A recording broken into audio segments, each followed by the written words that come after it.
आज मला श्री स्वामी समर्थ महाराजांची पालखी उचलण्याचं सौभाग्य घडलं आणि स्वामीच्या दरबारी माझं नाव कसं घेतलं चला सांगतो.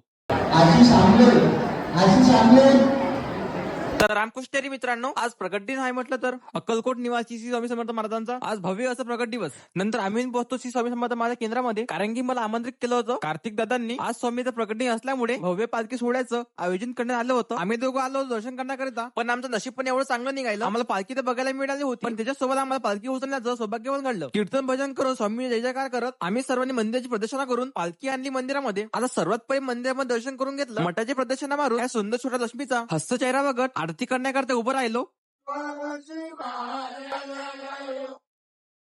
आरती करून झाल्याबरोबर भक्तांची स्वामीबद्दल दर्शन करण्याकरता गर्दी जमली. हे स्वामी सर्वांना सुखात असू दे आणि इंस्टाग्राम युट्यूब वरच्या लोकांचं असंच प्रेम मिळू दे असं म्हणून तुझ्यापाशी नतमस्तक होतो. असं मंदिराच्या बाहेर निघालो होतो तर भक्तांचा ट्रॉफी बघता शॉर्टकट घेऊन हायवे वरती बसलो. आणि तुम्ही हे मंदिर बघितलं आहे का अमरावतीमध्ये? आपल्या नसल बघितलं असं मी दाखवतो तुम्हाला मंदिर, फक्त फॉलो करायला विसरू नका.